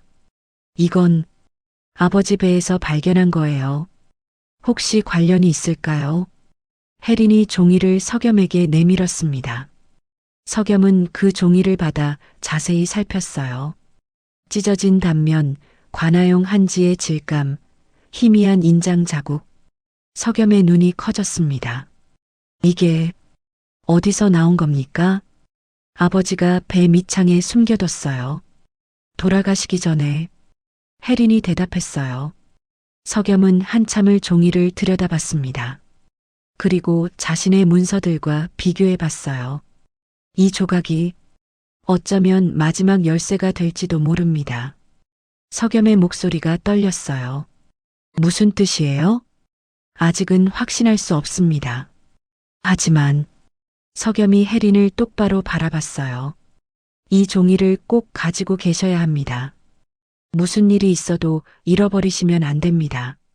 내일 모든 게 밝혀질 겁니다. 혜린은 종이를 다시 품에 넣었어요. 심장이 두근거렸습니다. 이 작은 종이 조각이 그렇게 중요한 거였어요. 그때 동굴 밖에서 발소리가 들렸습니다. 여러 사람이 바위를 오르는 소리였어요. 이쪽을 뒤져봐. 숨을 곳이 있을 거야. 문태수 하인들의 목소리였습니다. 혜린과 석염은 급히 불을 껐어요. 어둠 속에서 두 사람은 숨을 죽였습니다. 발소리가 점점 가까워졌어요. 심장이 터질 듯 두근거렸습니다. 혜린은 석염의 손을 꽉 잡았어요. 발소리가 동굴 입구 앞에서 멈췄습니다. 여긴 아무것도 없어. 다른 데 가보자. 발소리가 멀어졌어요. 한참 뒤에야 혜린은 숨을 내쉬었습니다. 내일 새벽이면 관아에서 더 많은 포졸이 옵니다. 석염이 속삭였어요. 그때 저는 더 이상 숨을 수 없습니다. 그럼 어떡해요? 혜린이 물었어요. 석염은 혜린의 손을 꼭 잡았습니다. 제가 나서겠습니다. 모든 걸 끝내겠습니다. 석염의 목소리는 단단했어요. 위험하잖아요. 혼자 나서면 혼자가 아닙니다. 석염이 혜린을 바라봤어요. 혜린 낭자가 계시지 않습니까? 그리고 그 종이 조각이 있습니다. 혜린은 품 안의 종이를 만졌어요. 아버지가 목숨 걸고 숨긴 것이었습니다. 아버지가 뭔가 알고 계셨던 거예요? 아마도 그럴 겁니다. 석염이 고개를 끄덕였어요. 혜린 나리의 아버지는 대단한 분이셨습니다. 목숨을 걸고 진실을 지키려 하셨으니까요. 혜린의 눈에 눈물이 고였어요. 아버지가 그냥 돌아가신 게 아니었습니다. 뭔가를 지키려다 당한 거였어요. 내일 모든 게 밝혀지는 거죠? 혜린이 물었어요. 석염은 고개를 끄덕였습니다. 네. 그리고 혜린 낭자도 알게 될 겁니다. 제가 누구인지. 석염의 눈빛이 깊었어요. 혜린은 더 이상 묻지 않았습니다. 내일이면 모든 게 드러날 테니까요. 밤이 깊어갔습니다. 동굴 밖으로 바람소리만 들렸어요. 두 사람은 서로의 온기에 기대어 밤을 지새웠습니다. 혜린은 눈을 감았어요. 아버지의 얼굴이 떠올랐습니다. 아버지, 내일 모든 게 밝혀져요. 아버지가 지키려던 것, 제가 끝까지 지킬게요. 혜린은 속으로 다짐했어요. 새벽이 다가오고 있었습니다. 결전의 날이었어요. 새벽이 밝았습니다. 포구 광장에는 사람들이 모여들었어요.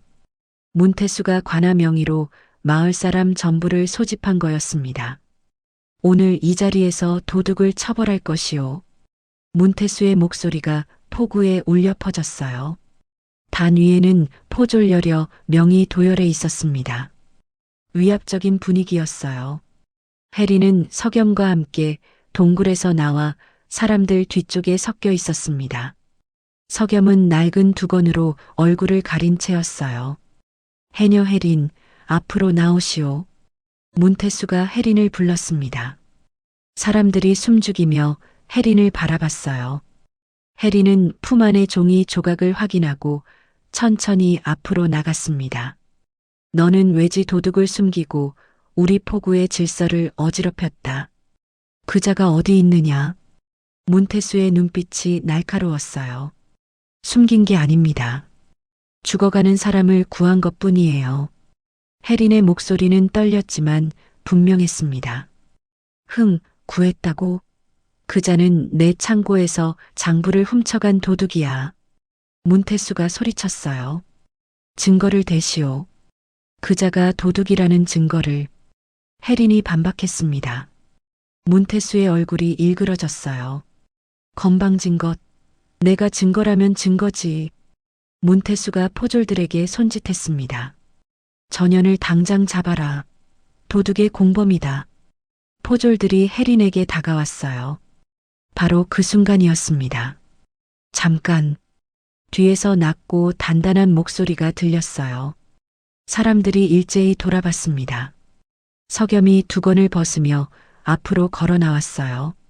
사람들 사이에서 웅성거림이 일었습니다. 내 놈이 도둑이구나. 당장 잡아라. 문태수가 고함쳤어요. 포졸들이 석염에게 달려들려 했습니다. 석염은 품에서 무언가를 꺼냈어요.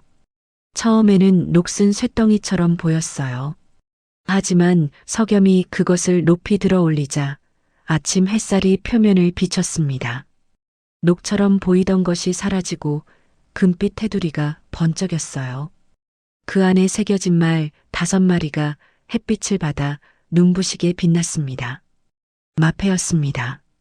암행어사만이 가질 수 있는 오마패였어요. 포졸들이 얼어붙었습니다. 문태수의 얼굴이 하얗게 질렸어요. 저는 왕실의 명을 받아 이곳을 조사하러 온 암행어사 이석염입니다. 석염의 목소리가 포구 전체에 울려 퍼졌어요. 사람들이 놀라 무릎을 꿇기 시작했습니다. 암행어사라니. 거짓말이야. 저건 가짜다. 문태수가 발버둥쳤어요. 하지만 목소리가 떨리고 있었습니다. 가짜라고요? 석염이 차갑게 웃었어요. 품에서 문서들을 꺼냈습니다. 지난 3년간 당신이 이 포구에서 걷어들인 세금은 관아의 절반도 보고하지 않았습니다. 나머지는 모두 당신 주머니로 들어갔죠. 석염이 장부를 펼쳐 보였어요. 숫자들이 빼곡히 적혀 있었습니다. 그뿐만이 아닙니다. 당신은 밀수품을 거래하고 뇌물을 받고 저항하는 자들을 해쳤습니다. 석염의 목소리가 점점 높아졌어요. 헛소리야. 그딴 증거 누가 믿어? 문태수가 악을 썼습니다. 증거가 없다고요? 석염이 혜린을 돌아봤어요. 두 사람의 눈이 마주쳤습니다. 석염이 작게 고개를 끄덕였어요. 혜린은 천천히 품에서 꼬깃꼬깃한 종이를 꺼냈습니다. 아버지가 배 밑창에 숨겨뒀던 그 장부 조각이었어요. 이게 뭐냐? 문태수가 비웃었어요. 쓰레기 같은 종이 조각이 뭔 증거야? 혜린은 대답하지 않았습니다. 석염에게 다가가 그 종이를 건넸어요. 석염은 자신이 가진 장부와 혜린의 종이 조각을 나란히 들었습니다. 그리고 천천히 두 종이를 맞춰봤어요. 찢어진 단면이 정확히 일치했습니다. 사람들 사이에서 탄식이 터져나왔어요. 이 장부는 원래 하나였습니다. 석염이 맞춰진 종이를 높이 들어 보였어요.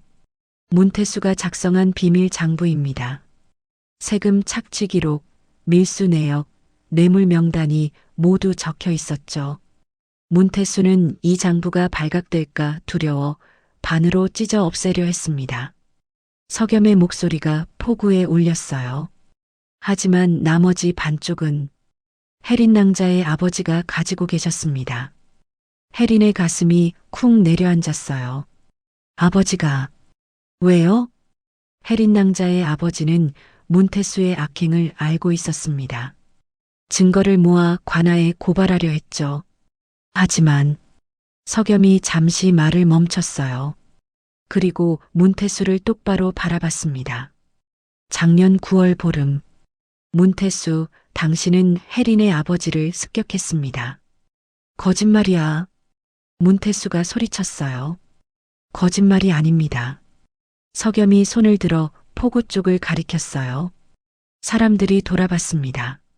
배 한 척이 끌려오고 있었어요. 석염의 부하들이 문태수의 창고에서 가져온 거였습니다. 해동호였어요.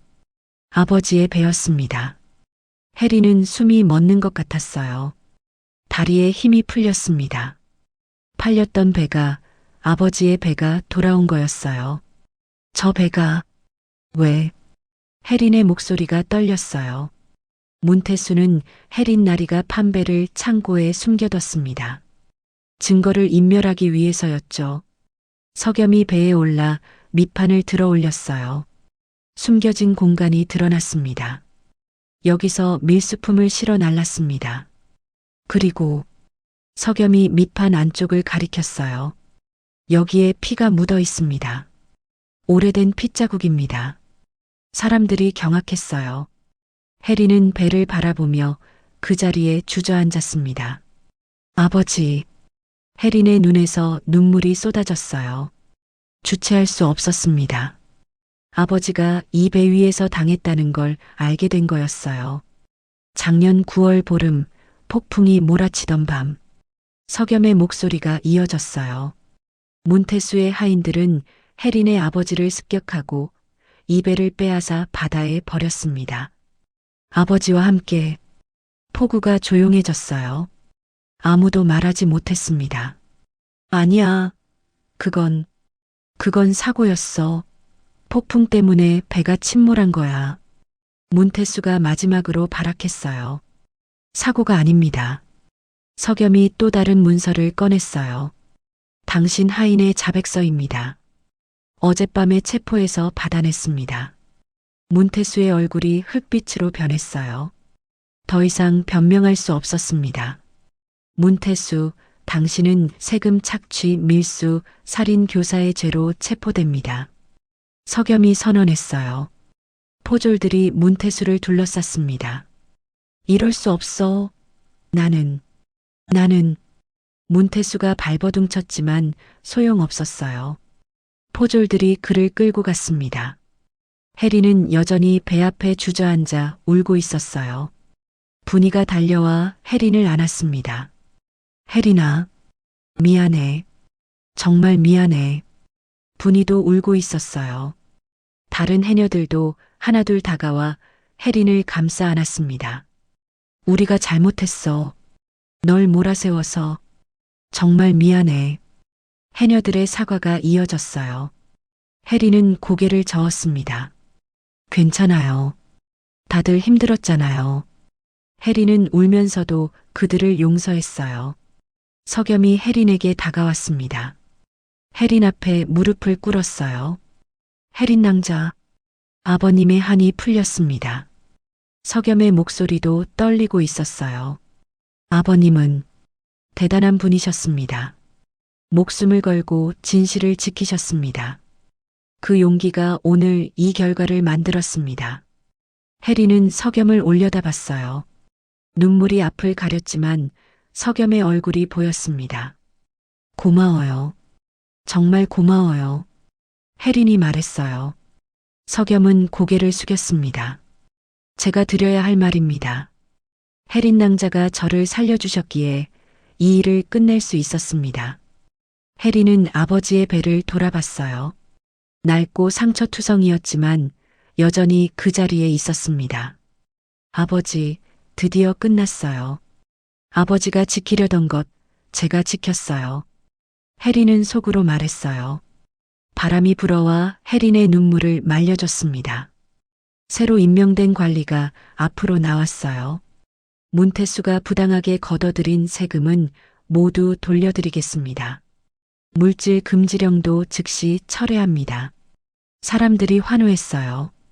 3년간의 고통이 끝나는 순간이었습니다. 해린은 천천히 일어났어요. 분이가 해린의 손을 잡았습니다. 해린아, 같이 가자. 우리 집에서 밥 먹어. 분이가 말했어요. 해린은 고개를 끄덕였습니다. 포구의 평화가 돌아왔어요. 하지만 해린은 알고 있었습니다. 석염이 곧 떠날 거라는 걸요. 해린은 석염을 돌아봤어요. 석염도 혜린을 바라보고 있었습니다. 두 사람의 눈이 마주쳤어요. 말하지 않아도 알 수 있었습니다. 이별이 다가오고 있다는 걸요. 하지만 지금 이 순간만큼은 혜린은 행복했어요. 아버지의 한이 풀렸고 포구가 구원받았으니까요. 겨울 햇살이 포구를 비췄습니다. 따뜻한 빛이었어요. 사흘 뒤 새로운 수령이 포구에 도착했습니다. 석염의 보고를 받고 한양에서 직접 내려온 거였어요. 포구 광장에서 공식 발표가 있었습니다. 문태수가 걷어들인 부당한 세금은 모두 돌려드립니다. 겨울 물질 금지령도 완전히 철회합니다. 수령의 말에 사람들이 환호했어요. 해녀들은 서로 얼싸안고 울었습니다. 3년 만에 제대로 된 정의가 돌아온 거였죠.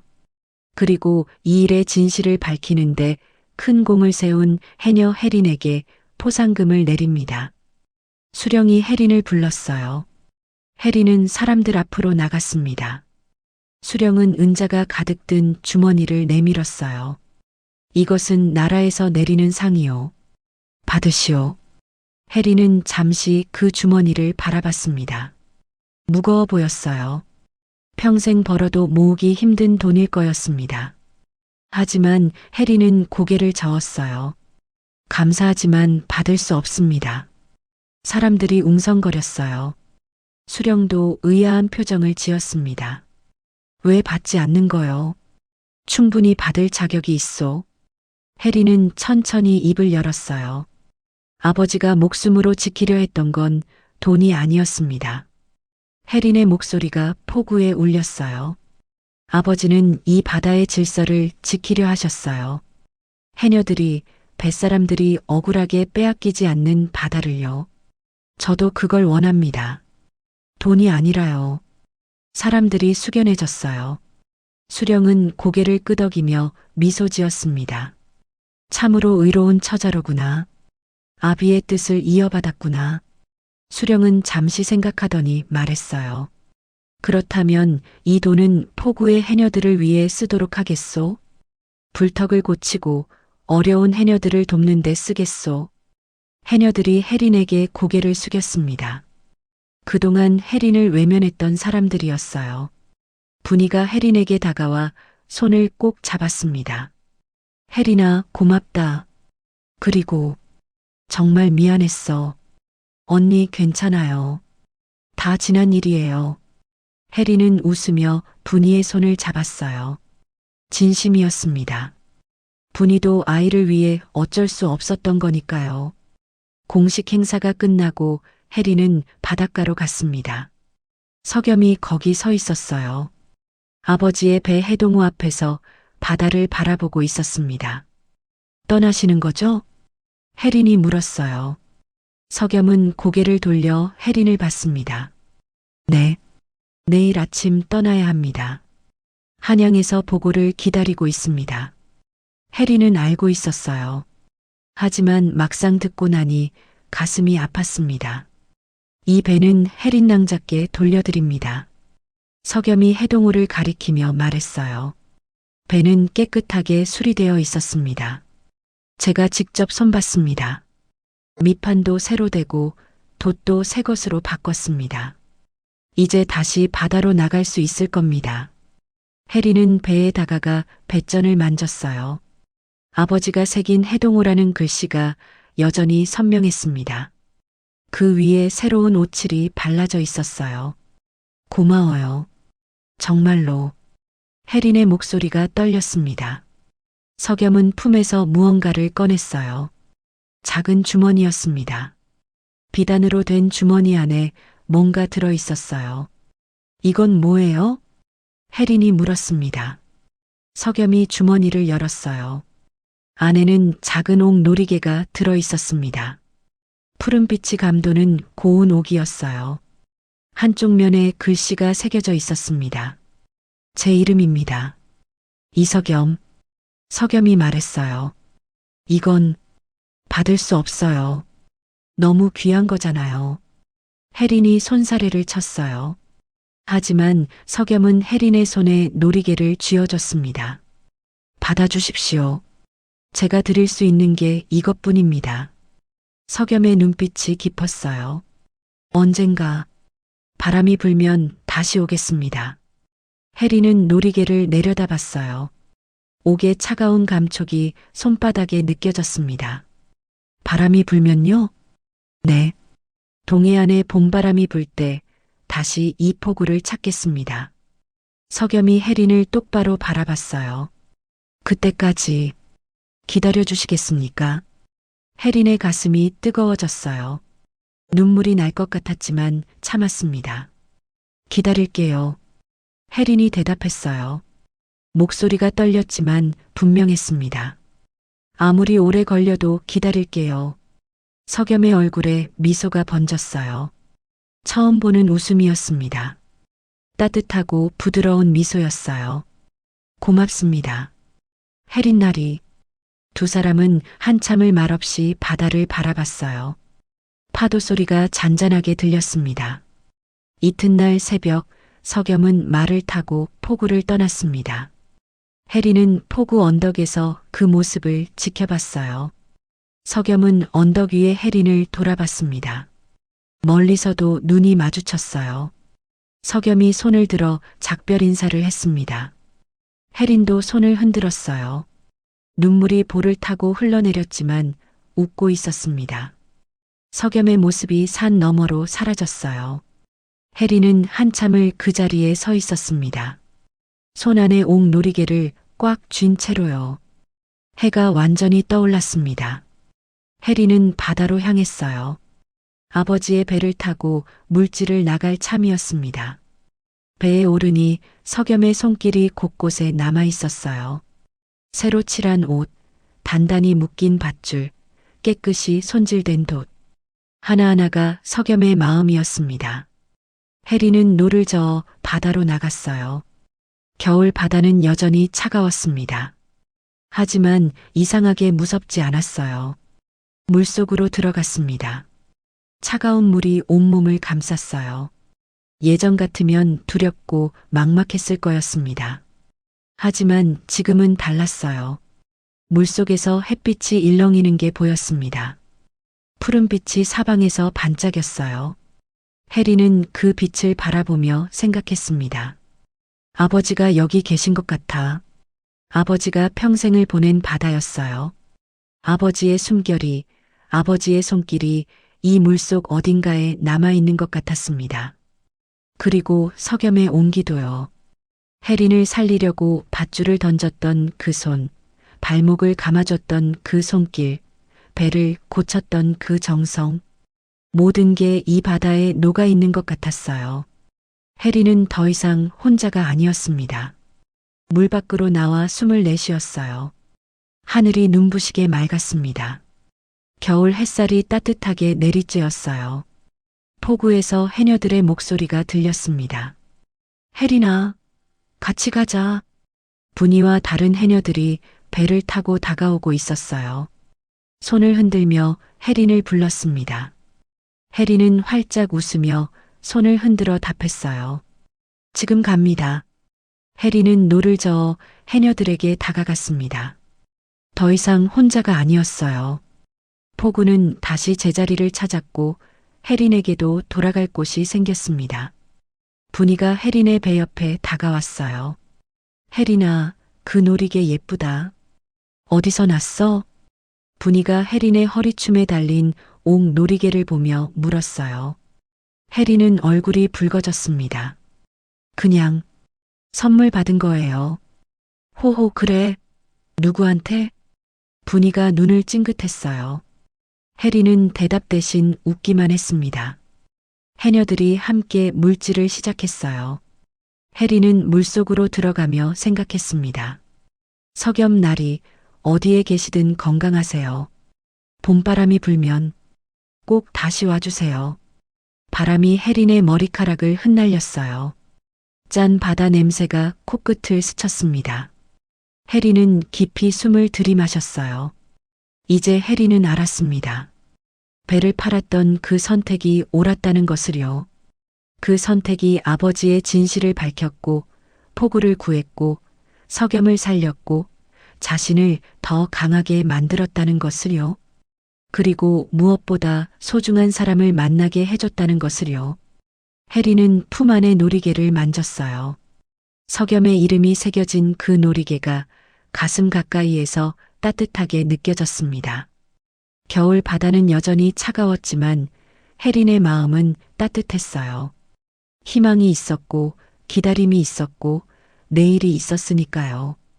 해가 중천에 떠올랐습니다. 새로운 하루가 펼쳐지는 순간이었어요. 해리는 해녀들과 함께 바다로 나아갔습니다. 겨울은 끝나가고 있었어요. 그리고 곧 봄바람이 불어올 거였습니다. 아버지의 유일한 유산인 배를 팔아 낯선 이의 목숨을 구했던 해린. 그녀의 무모해 보였던 선택은 결국 아버지의 억울함을 풀고 포구의 평화를 되찾는 기적 같은 결과로 돌아왔습니다. 자신을 지켜줄 유일한 버팀목이었던 해동호. 해리는 그 배를 기꺼이 내어줌으로써 세상 무엇과도 바꿀 수 없는 더 크고 단단한 버팀목인 사람을 얻었습니다. 차가운 계산보다는 뜨거운 연민을 선택했던 해린의 이야기는 그 무엇보다 사람이 먼저라는 아버지의 가르침이 틀리지 않았음을 증명해 주었네요. 물질보다 생명을 귀하게 여긴 그녀의 진심이 매서운 겨울바람을 이겨내고 기어이 따뜻한 봄을 불러온 것이 아닐까요? 오늘 들려드린 해린의 이야기가 팍팍한 세상살이에 지친 여러분의 마음에 엉갯바위를 녹이는 봄 햇살 같은 위로가 되었기를 바랍니다. 다옹아시 야담은 우리 조상님들의 지혜와 해악이 담긴 보석 같은 인생 이야기를 짓습니다. 구독과 좋아요는 더 깊고 진한 이야기를 만드는 큰 힘이 됩니다. 지금까지 다옹아씨였습니다. 오늘도 복 짓는 하루 보내세요. 감사합니다.